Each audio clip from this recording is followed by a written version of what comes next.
কবর হচ্ছে পরকালের প্রথম স্তর, প্রথম বিপদ।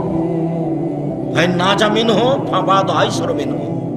মানুষ যদি কবরে বেঁচে যায় তাহলে এরপরে যত স্তর আছে সব সহজ হয়ে যাবে। মানুষ যদি কবরে বাঁচতে না পারে তাহলে এরপরে যত স্তর আছে সব আরো কঠিন ও জটিল হয়ে যাবে।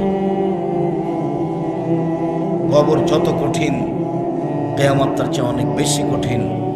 কিয়ামত যত কঠিন, জাহান্নাম তার চেয়ে অনেক অনেক অনেক বেশি কঠিন। কি দিয়ে বুঝায় আপনাকে আমি কবর কত কঠিন? রাসূল সাল্লাল্লাহু আলাইহি ওয়াসাল্লাম বলেন, যখন তাকে কবরে জিজ্ঞাসা করা হবে দ্বীন সম্পর্কে, মুহাম্মদ সাল্লাল্লাহু আলাইহি সাল্লাম সম্পর্কে, ইসলাম সম্পর্কে, সে যদি উত্তর দিতে না পারে, ইয়াজরিবু জারবাতান, এত জোরে তাকে ফেরেশতা মারবেন, ইয়াসিহু সাইহাতান, সে বাপরে মারে করে চিৎকার করবে, ইয়াসমাউ মা বাইনাল মাশরিক ওয়াল মাগরিব ইল্লা সাকালাইন, সারা পৃথিবীর জীবজন্তু, কীট পতঙ্গ, পদার্থ, জড় পদার্থ সব কিছু তার চিৎকার শুনতে পাবে, মানুষ আর জিন শুনতে পাবে না। এখান থেকে 50,000 কোটি কিলোমিটার দূরে যে বস্তু আছে সেও শুনতে পাচ্ছে এই কবরের চিৎকার। সে কত জোরে চিৎকার করছে আপনাকে আমি বোঝাতে অক্ষম।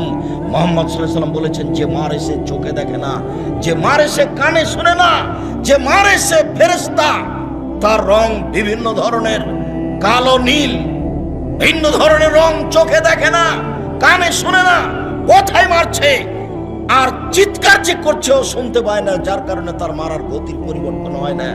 মারে যে সে পুলিশ নয়, মারে যে সে মানুষ নয়, সে খায় না, পেশাব করে না, তার সংসার নাই, তার বিবাহ শাদী নেই, তিনি হচ্ছেন ফেরেশতা। প্রথম বাড়িও যেমন, শেষ বাড়িও তেমন, এইভাবে তাকে মারতে থাকবে বিচারের দিন পর্যন্ত। রাসূল সাল্লাল্লাহু আলাইহি সাল্লাম বলেন, যে লাঠি দিয়ে মারা হয়, যে হাতুড় দিয়ে মারা হয়, সেই হাতুড় যদি পাহাড়ের উপরে মারা হয় তাহলে ফায়াসির তোরাব, সেটা পাথর হয়ে যাবে, ধুলা হয়ে যাবে, একবারে খান খান হয়ে। পাহাড়ের উপরে মারা হলে পাহাড় ধুলা হয়ে যাবে। যেই হাতুড় দিয়ে মারা হয় সেই হাতুড়টা যদি পাহাড়কে মারা হয় তাহলে পাহাড় ধুলা হয়ে যাবে। মুহাম্মদ সাল্লাল্লাহু আলাইহি সাল্লাম এইভাবে বলেন। কি দিয়ে বোঝায় আপনাকে আমি কবর কত কঠিন? এখানে চিৎকার করছে, তার কণ্ঠ, তার শব্দ শুনতে পাচ্ছে 50,000 কোটি কিলোমিটার দূরে। যে মানুষ, যে জীবজন্তু আছে, জিন আর মানুষ ব্যতীত যে পদার্থ, জড় পদার্থ আছে, সে শুনতে পাচ্ছে কবরের শাস্তি, শুনতে পাচ্ছে গিলাসটা, কবরের শাস্তি শুনতে পাচ্ছে বক্সটা, কবরের শাস্তি শুনতে পাচ্ছে বাঘটা, কবরের শাস্তি শুনতে পাচ্ছে এই মাইক, সব কিছু শুনতে পাচ্ছে কবরের চিৎকার। কিন্তু মানুষ এবং জিন শুনতে পায় না। শুনতে পাইলে সে বাঁচত না। আপনাকে আমি বুঝাতে পারি কবর কি জিনিস। রাসূল সাল্লাল্লাহু আলাইহি সাল্লাম দিন রাত কবরের শাস্তি থেকে বাঁচতে চায়। যখনই তিনি জানাজায় দাঁড়াতেন তখন লোকটার জন্য কবরের শাস্তি থেকে আল্লাহর কাছে বাঁচতে চাইতেন, আল্লাহ তুমি তাকে কবরের শাস্তি থেকে বাঁচাও।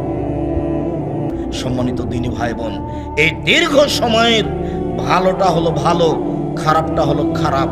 মানুষটা যদি ভালো হয়, মরার পরে ফেরেশতা যখন জিজ্ঞাসা করবেন তখন যদি তার উত্তর ঠিক হয় তাহলে ফেরেশতা বলবেন, নামকা নাওমাতিল আরুসে লাইকুদুইলা আবালিহি, তুমি ঘুমিয়ে যাও, যাকে কেউ জাগাবে না তার অতীব প্রিয় মানুষ ছাড়া। আর যারা খারাপ মানুষ তারা তো আপনাকে আর আমি কি দিয়ে বুঝাই। কবরের শাস্তিকে স্বপ্নের মতো বলা যেতে পারে।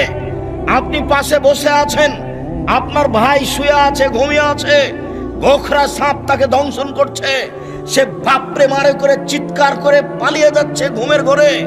এরপরে তার ঘুম ভেঙে গেল, ঘুম ভাঙতে দেখতে পাচ্ছে গমা সাপ কত বড় ছিল, রং কেমন ছিল, কিভাবে কে দংশন করছে, সে সব কিছু এখন অক্ষর অক্ষরে বলে দিতে পারবে ঘুম থেকে উঠে। কিন্তু যে পাশে বসে আছে সে কিছুই দেখতে পায় না। বুঝাতে পারেননি কথা বলে হয়। এরকম হলো কবরের শাস্তি। আপনি কবর খনন করে সাপ দেখবেন এই কথা ঠিক নয়।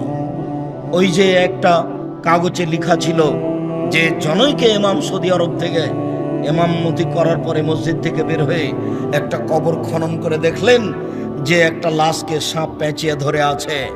তারপরে বলে দিলেন যে এইটা ফটোকপি করে যে যত বিতরণ করতে পারবে সে তত ভালো। একেবারে নগদ মিথ্যা কথা। কবরের শাস্তি মানুষ দেখা তো বহু দূরের কথা, শুনতে সক্ষম নয়। কবরের শাস্তি দেখা তো বহু দূরের কথা, মানুষ শুনতে সক্ষম নয়।